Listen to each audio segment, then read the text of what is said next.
My first awards show as a movie reviewer here on YouTube? Come on, you know I'm excited for this.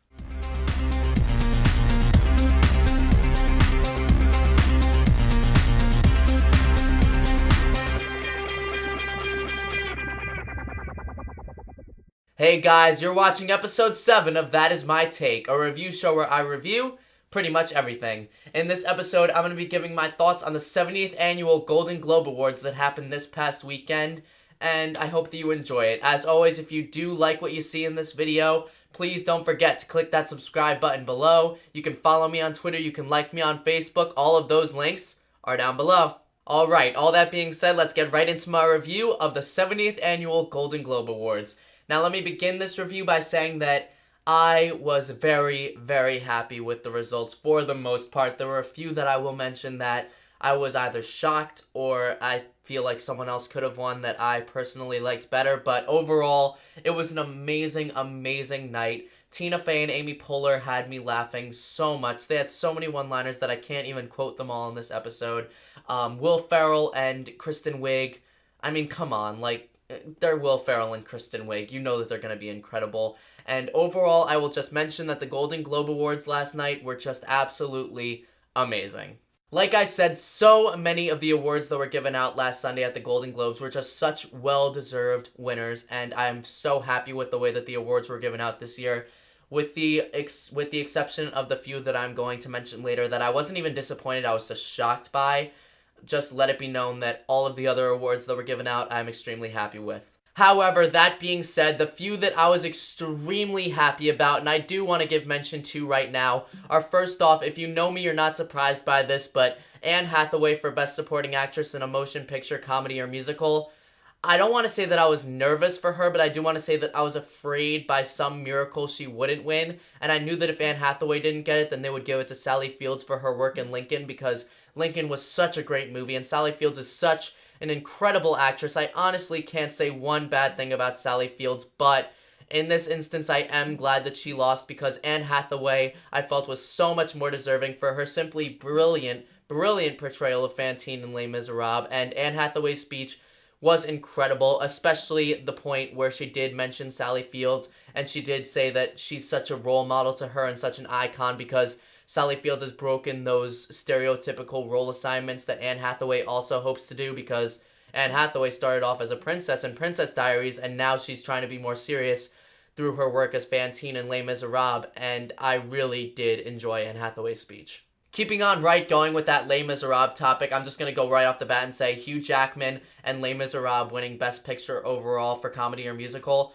was both a shock to me, because I was nervous for Hugh Jackman and I was nervous for Best Picture, because Silver Linings Playbook was also such a great movie and just such a well-pressed and well-hyped-up movie that I was nervous that Les Miserables would take the back seat to it, but it was a very nice surprise to see that Hugh Jackman did win it, because it was such a deserved award for Hugh Jackman. He was incredible as Jean Valjean, and kudos to Bradley Cooper. I also enjoyed his performance. And Les Miserables winning, I mean, come on. You know I'm going to be happy about that, but those two for Les Miserables were a shock to me, and they were a very nice shock. And now, just for the purpose of saving time on this video, because I am going to go really in-depth with the ones that I was shocked about coming up right now, I just want to mention that even though I only mentioned the ones for Les Miserables, I was extremely happy with all of the other awards except for the ones that I'm going to mention now. But I did want to give Les Miserables Awards the shout out, because it was actually the best film of 2012 for me, and I just had to give it a shout out because I was so happy, and those were the awards that had me screaming at the top of my lungs because I was just so ecstatic for it.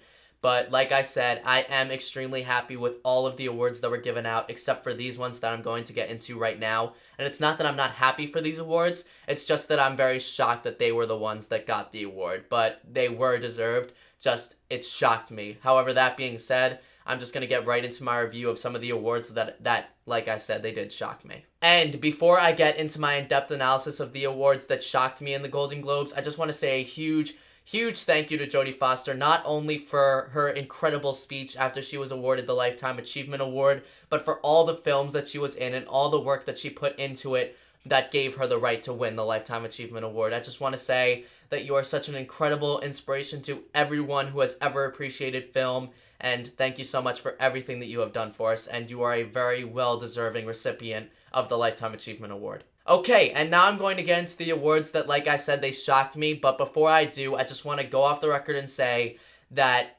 these awards were very well-deserved in all of their own rights. I'm not taking away from the credibility of any of these winners, but I'm just going to say that they shocked me because I personally did not pick them as the winner beforehand, but they are well-deserved. I'm just going to say why it shocked me that they won right now. So the first award that shocked me in the Golden Globes was definitely the award for Best Screenplay that was given to Quentin Tarantino for Django Unchained.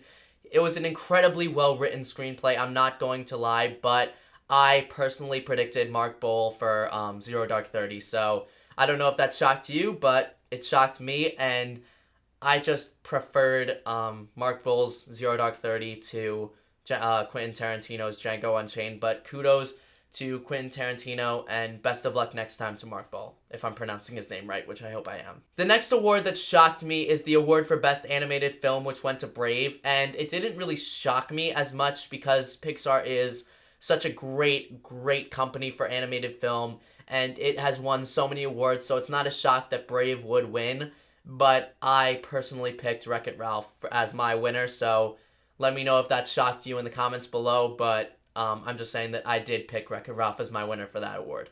And finally, the biggest shocker of the night for me with the Golden Globes was a tag team match, actually, between Ben Affleck and Argo versus Kathryn Bigelow and Lincoln. And what I'm talking about is 2 awards for Best Director and Best Motion Picture Drama.